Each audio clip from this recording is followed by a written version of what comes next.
এই কাহিনীটির সমস্ত কিছু কাল্পনিক, বাস্তবের সাথে যার কোনো মিল নেই। এই কাহিনীটি শুনে বাস্তবের সাথে মিলাবেন না এবং বিচলিত হবেন না। আমায় ডেকেছিলেন স্যার? আরে এসো, স্বাগত। বসো বসো। একটা দারুণ খবর আছে। গতকালের তোমার দেওয়া প্রেজেন্টেশনটা ক্লায়েন্টদের খুব পছন্দ হয়েছে। ওরা আমাদের সঙ্গে এই কাজটা করবে। ও, এ তো দারুণ খবর স্যার, কংগ্রেচুলেশনস। সত্যি স্বাগত, তুমি না থাকলে এই প্রজেক্টটা পাওয়া পসিবল হতো না। না না না, কি যে বলছেন স্যার, এটা আমাদের যৌথ প্রচেষ্টার ফল। স্যার, আমার মনে হয় এরপর থেকে আমরা যেরকম ভাবে করতে পারি। আমি স্বাগত গুহ, আমি একটা এমএনসিতে কাজ করি। আমার বস মিস্টার ডিকোস্টা অ্যাংলো ইন্ডিয়ান হলেও মনে প্রাণে একজন আদ্যপান্ত বাঙালি। আমাকে মানুষটি ভীষণ পছন্দ করেন। এর আগে যতগুলো কোম্পানিতে কাজ করেছি, এই কোম্পানির সঙ্গে তাদের তুলনা চলে না। এর অন্যতম কারণ কিন্তু মিস্টার ডিকোস্টা স্বয়ং। গায়ত্রী দি, এবার প্রমোশন পার্টিতে কিন্তু শুধু চা সিঙ্গাড়ায় চলবে না। আরে ধুর, আগে প্রমোশনটা হতে দে। এই জন্মে প্রমোশন হবে বলে মনে হয় না। ওদিকে তাকিয়ে দেখ, কিভাবে স্বাগত আঠার মতো বসের সাথে চিপকে বসে থাকে না, মনে হচ্ছে সবার প্রমোশন ওই খাবে। ঠিক বলেছে গায়ত্রী দি, সব সময় বসকে বাটারিং করেই চলেছে। আস্তে বল, অন্যরা শুনলে আবার কেলেঙ্কারি বাঁধ। ওকে কিভাবে টাইট দেওয়া যায় বলো তো? টাইট? ডিকস্টার বাবার কথাটা তুলতে হবে। শুনেছি বাবার সাথে ওর বেশ ক্ল্যাশ আছে। এমনকি বাবার মৃত্যুর পরেও মিস্টার ডিকস্টা তাকে সহ্য করতে পারে না। তাই নাকি? আরে গায়ত্রী দি, কি খবর? আরে স্বাগত, খবর তো তোর কাছে। ভালো কথা, এবারে প্রজেক্টটা কিন্তু ক্লায়েন্টের দারুণ পছন্দ হয়েছে। ফাইন। তা এবারের অফিস পিকনিকের কিছু প্ল্যান হলো? প্ল্যান? না না, আমি এখনো কিছু করিনি। তবে স্যার বলছিলেন তোমাদের কিছু লোকেশন যদি জানা থাকে। বলছিলাম এবারে পিকনিকটা যদি কুমার সাহেবের বাড়ি মানে পলাশপুরে করা যায়, একদম জমে যাবে জানিস। কুমার সাহেব? তিনি কে? সে কি রে, মিস্টার ডিকস্টা কখনো বলেননি তোকে? আরে কুমার সাহেব হলেন স্যারের বাবা। পলাশপুরে ওই কুমার সাহেবের একটা মস্ত আউট হাউস আছে শুনেছি, একদম দুর্দান্ত লোকেশনে। ও তাই নাকি? জানতুম না তো। তাহলে স্যারের সঙ্গে এই নিয়ে কথা বলবো, তবে এক্ষুনি না। কয়েকদিন পর এক বিকেলে মিস্টার ডিকোস্টাকে যখন এই ব্যাপারে বললাম, তার অভিব্যক্তি থেকে রীতিমতো চমকে গেলুম। স্যার বলছি, পলাশপুরে আপনাদের একটা আউট হাউস আছে। এবারের অফিস পিকনিক যদি সেখানে হয় তাহলে কেমন হবে? ইম্পসিবল। না বুঝে হুটহাট করে কিছু বলে দিলেই হয় নাকি? সরি স্যার, আমি বুঝতে পারিনি, আমায় মাফ করবেন। ঠিক আছে, আমি না হয় পরে আসবো। আমি তাহলে এখন আসি। এই যে স্বাগত, শোনো, কোথায় যাচ্ছ? Sorry for being rude. আরে এইসব কি বলছেন স্যার? সেই জায়গা বা বাড়ি নিয়ে আপনার ইমোশন থাকতেই পারে। আমি শুধু না জেনে ভুল দাবি করে বসেছি। ব্যাপারটা তা নয়। আসলে ড্যাডের সাথে আমার সম্পর্ক কোনো কালেই ভালো ছিল না, আর সেই বাড়িতেও আমি কোনোদিনও যাইনি, এমনকি তার মৃত্যুর পরেও না। কেয়ারটেকার বলহরিদাই ওই বাড়ির দেখাশোনা করছেন। কিন্তু স্যার, কুমার সাহেবের অবর্তমানে সেই বাড়ির দায়িত্ব এখন আপনার। দেখাশোনার অভাবে যদি বাড়িটা নষ্ট হয়ে যায়, স্বর্গত কুমার সাহেবই তাতে কষ্ট পাবেন। কথাটা তুমি ঠিকই বলেছো হয়তো, কিন্তু ওই লোকটা আমার ফ্যামিলিকে কোনোদিনও ভালোবাসেনি। শুধু টাকা, বিজনেস আর প্রপার্টি, এইটুকুই ছিল ওর জীবনে। তাই ওর কোনো জিনিসের প্রতি আমার কোনো টান নেই। তবে তোমরা যখন বলছো এবারে পিকনিকটা ওখানেই হোক, তবে আমি থাকবো না। না না না না, তা কি করে হয় স্যার? নিশ্চয়ই হবে। এমনিতেই আমায় কিছু পার্সোনাল কাজের জন্য কয়েক মাস অ্যাব্রডে থাকতে হবে। কোনো চিন্তা করো না, দরকার পড়লে আমি কেয়ারটেকারের সাথে তোমাদের কথা বলিয়ে দেব। দেখতে দেখতে পিকনিক চলে এলো, আর যারা ভাবতেও পারেনি পলাশপুরেই পিকনিক আসলে ফাইনাল হবে, তারাও সবটা জেনে গেল। তবে শুধু একটাই কন্ডিশন, শুধু প্রজেক্ট হেডের কজনই সেই বাড়িতে থাকতে পারবে। বাকিদের জন্য পলাশপুরের গেস্ট হাউস ভাড়া করা হয়েছে। আসলে বাড়িটা বড় হলেও থাকবার উপযুক্ত ঘরের অভাব, তাই এই ব্যবস্থা। আর এই পিকনিক হলেই আমরা সবাই সবার কাছে চলে আসি। এইটা হলো পিকনিকের একটা মস্ত অ্যাডভান্টেজ। যখন আউট হাউসের সামনে এসে দাঁড়ালাম, তখন সন্ধে হয়ে এসেছে প্রায়। বাড়িটার সামনে এসে দাঁড়াতে সত্যিই মনে হলো কিছু একটা আছেই বাড়িটার মধ্যে। বাড়িটার আদলটা অনেকটা পাশ্চাত্য কায়দার, কিন্তু রক্ষণাবেক্ষণের অভাবে ভগ্নপ্রায় দশায় পরিণত হয়েছে প্রায়। আশপাশে কোনো জনবসতি নেই, চারদিকে ঝোপঝাড়। সময় নষ্ট না করে এগিয়ে গেলাম সদরের দিকে। সে কখন থেকে গাড়িতে একভাবে বসে থাকতে থাকতে পিঠ কোমর একদম ধরে গেছে। আর অপেক্ষা করতে পারছি না। এই কেউ একবার ডিকসটাকে ফোন করে বল না আমরা এসে গেছি। আর ফোন করার দরকার নেই দিদিমণি, ভিতরে আসুন সবাই। কেয়ারটেকার বলহরিদা হাতে টর্চ নিয়ে দাঁড়িয়েই ছিল। অন্ধকারে আমরা ঠিক দেখতে পাইনি। বাড়িটা কিন্তু বেশ গা ছমছমে, তাই না? তাই তো দেখছি। এবারে পিকনিকটা বেশ থ্রিলিং হবে কিন্তু। ভিতরে ঢুকেই দেখতে পেলাম পুরো বাড়ি অন্ধকার, কিছু দেখা যাচ্ছে না। বলহরিদা বলল, এতক্ষণ কারেন্ট ছিল, এই একটু আগেই লোডশেডিং হলো বাবু। না না, আমাদের কোনো অসুবিধাই হচ্ছে না। আর আপনি তো মোম দিয়ে পুরো ঘর আলোয় ভরিয়েই ফেলেছেন। এমন একটা বাড়ি, তার উপর লোডশেডিং, বেশ থ্রিলিং কিন্তু। এবার যদি একটু খাবার দাবারের ব্যবস্থাটুকু করা যেত। এই রে, আমি বেমালুম ভুলেই গিয়েছিলাম। আমি এক্ষুনি খাবারের ব্যবস্থা করছি বাবু। রাত গড়ালে বলহরিদা খাবারের ব্যবস্থা করলো। মেনুটাও বেশ জমাটি ছিল। পরোটা আর দেশি মুরগি কষা, সঙ্গে নতুন গুড়ের রসগোল্লা। বলহরিদার হাতের রান্না দুর্দান্ত। রাতের বেলায় আমার স্থান হলো 3 তলার পূর্ব দিকের ঘরটায়। এত বড় বাড়ি, সবাই এদিক ওদিকে ছড়িয়ে ছিটিয়ে ঘুমোলেও কোনো অসুবিধে নেই। তবে হ্যাঁ, এ বাড়ির অনেক ঘর এখনো বন্ধই পড়ে আছে। বলহরিদা দরজা বন্ধ করতে করতে বললেন, আর দেরি করেন না বাবু, কম্বল মুড়ি দিয়ে শুয়ে পড়েন। একবার শিয়াল ডাক শুরু করলে আর ঘুম আসবে নি। ও, এখানে আশপাশে শেয়াল আছে নাকি? সে আর বলতে। গলে যাওয়া মোমের নরম হলদে আলোয় চোখ জুড়িয়ে এসেছিল। ড্রেসিং টেবিলের পাশে থাকা বড় সাহেবী ঘড়িটার টিকটিক আওয়াজে ঘুমটা জোরালো হচ্ছিল না যদিও। হঠাৎ একটা অস্বাভাবিক কণ্ঠে ধর্মড়িয়ে উঠে বসলাম। স্বাগত, স্বাগত, আমাকে বাঁচা। আরে, এটা গায়ত্রীদের গলা না? মাঝরাতে এমন বীভৎস চিৎকার শুনে চমকে উঠলাম। বাইরে এসে দেখি গায়ত্রীদি সিঁড়ির কাছে হুমড়ি খেয়ে পড়ে আছে। কোনো মতে ওকে ধরে তুললাম। কি হয়েছে গায়ত্রীদি? স্বাগত, আমি কিছুক্ষণ আগে ওয়াশরুমে গেছিলাম, আর তারপরে উফ, এত রাত হয়ে গেল, এখনো লোডশেডিং। বাথরুমটা যেন কোন দিকে? এই যে এটাই মনে হচ্ছে। ওই তো বেশি।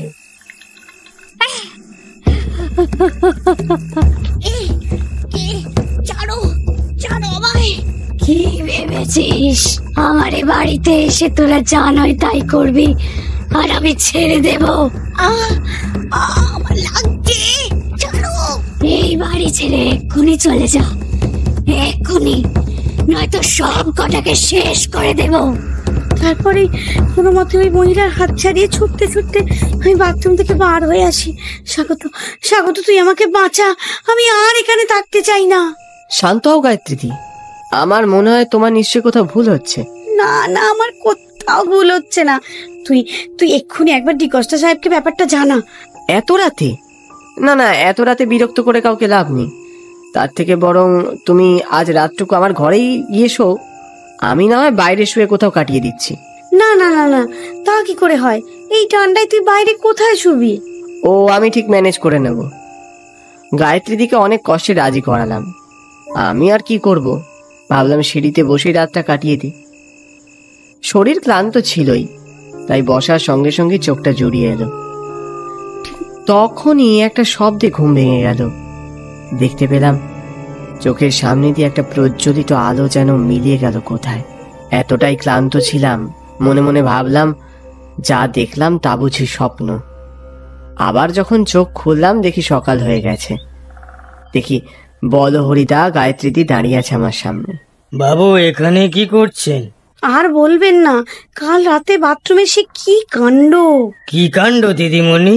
আরে কিছু না, ওই অন্ধকারে গায়ত্রীদি কি দেখতে কি দেখেছে। ছাড়ো না গায়ত্রীদি, এতদিন বাদে সবাই একসঙ্গে ঘুরতে এসেছি, এইসব জানাজানি হলে আবার সবার মধ্যে প্যানিক কাজ করবে। উফ, স্বাগত, তুই পারিস ও বাবা। গায়ত্রীদি, স্বাগত। এদিকে অর্ঘ আবার ডাকছে কেন? বাড়ির সামনের একদিকটা বেশ ফাঁকা, সেই ফাঁকা জায়গায় বেড়া দিয়ে ঘেরা একটা সাদা রঙের বেদি। সেই বেদির দিকে কৌতূহলী দৃষ্টিতে তাকিয়ে আছে অর্ঘ। এটা কি? বাবু, এটা সমাধি। কার সমাধি? মানে জানি না বাবু, এটা অনেক আগে থেকেই ছিল, আমার এই বাড়িতে আসার আগে থেকেই। আচ্ছা, যাই হোক বাবু, এখন চলো এখান থেকে। আমরা সবাই জায়গাটা ছেড়ে চলেই যাচ্ছিলাম। হঠাৎ অর্পিতার কথা খেয়াল পড়ল। আরে, অর্পিতা কোথায় গেল? গায়ত্রীদি কেমন যেন অদ্ভুত চোখে তাকিয়েছিল সেই সমাধির দিকে। তাই তো, সকাল থেকে অর্পিতাকে তো দেখতেই পাচ্ছি না। দাঁড়া দাঁড়া, আচ্ছা ওখানে ওটা কি? বুকটা কেঁপে উঠল। তড়িঘড়ি আমরা ছুটলাম। সমাধির পিছনে ঝোপে অর্পিতা অচৈতন্য হয়ে পড়ে আছে। এরপর বেলার দিকে ডাক্তারবাবু এসেছিল। মেজর কিছু প্রবলেম নয়, আজকের দিনটুকু শুধু রেস্ট নিতে হবে। অর্পিতার জ্ঞান ফিরলে আধো গলায় ঘটনাটা বললে। জানিস তো, ওখানে দাঁড়িয়ে আমি ব্রাশ করছিলাম, হঠাৎ মনে হলো কে যেন পিছন থেকে সজোরে ধাক্কা দিল। আমি ছিটকে পড়লাম। আমি কি বলেছিলাম? এবার মিললো তো? আজও ভুতুরে বাড়ি তো? না না, এ ঠিক নয়। কিছুই না জেনে শুনে এই বাড়িকে ভুতুরে বাড়ি বলে দিলেন বাবু। কথাটা বলো, হরিদা বলল। এই নেন স্যালাইন জল, উঠে খান। প্রথমে গায়ত্রী দি, তারপর আমি, এর পরেও কি আর কিছু বাকি আছে? এই বাড়ির যেখানে সেখানে ঘুরলে তো এসব হবেই। আচ্ছা ছাড়ুন এসব কথা, আপনারা তো বের হবেননি, কি খাবেন কোন? হ্যাঁ, এটাই আসল কথা। ভালো করে কষিয়ে মাটন বানাও তো। ধুর বাবা, এর খালি খাওয়া আর খাওয়া। ওদিকে যারা গেস্ট হাউসে আছে সবাই মনে হয় ঘুরতে বেরিয়ে গেছে, আমাদের আর যাওয়া হলো না রে। আরে চাপ নিচ্ছ কেন গায়ত্রীদি? কালকে না হয় পুরো পলাশপুরটা ঘোরা যাবে। আজ অর্পিতা ফিট হয়নি। ড্রয়িং রুমে বসে চা খেতে খেতে খবরের কাগজ পড়ছিলাম। অর্ঘ্যও ছিল সেই ঘরে। বেমক্কাও বললে, এই স্বাগত, ওটা কি? কারোর ছবি আবার কি? এই কাপড় দিয়ে ঢাকা কেন? এই দেখি তো কি আছে। আরে আরে, কি করছিস? না জেনে হাত দিচ্ছিস কেন? অর্ঘ্য এক টানে বড় ছবিটার ওপর থেকে কাপড়টা রীতিমতো সজোরে টান দিয়ে সরিয়ে নিল। দেখলাম একটা মহিলার ছবি, বিদেশিনী, বয়স অল্প। ছবির মেয়েটার মুখে কেমন যেন একটা রহস্য লুকিয়ে আছে, যেন অনেক দিনের একটা চাপা কষ্টর সারা মুখ জুড়ে। এবার শান্তি হয়েছে নাকি এই মেমকে বিয়ে করতে চাস? বাজে বকিস না তো, সব কিছুতেই আর কি। ইয়ার্কির কি হলো?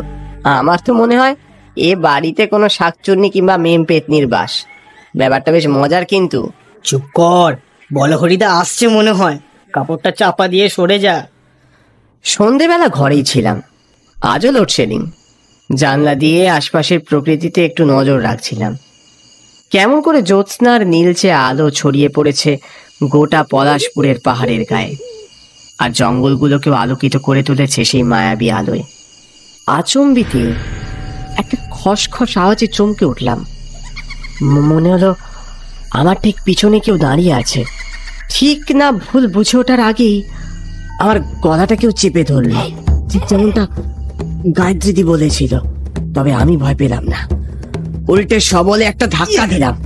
বুঝতে পারলাম এতে ছিটকে পড়লো সেই ছায়ামূর্তি। টেবিলে রাখা মোমদানিটাও পড়ে গিয়ে আগুন ধরে গেল নিচে রাখা আসবাবে। এই, কে তুমি? কি চাও? তোদের সব কটাকে মেরে দেব। আমার বাড়িতে আছিস, এদিক ওদিক ঘুরে বেড়াচ্ছিস, আর আমায় নিয়ে মস্করা করছিস। সাহস তোদের কম নয়। এতক্ষণে মূর্তির চেহারাটা স্পষ্ট হলো। মুখের একদিকে বিভৎস ভাবে পোড়া, চোখ দুটো ঠিকরে বেরিয়ে আসছে।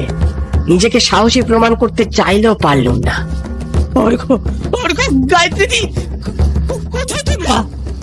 তড়ি করি নিচের দিকে যাওয়ার চেষ্টা করলাম।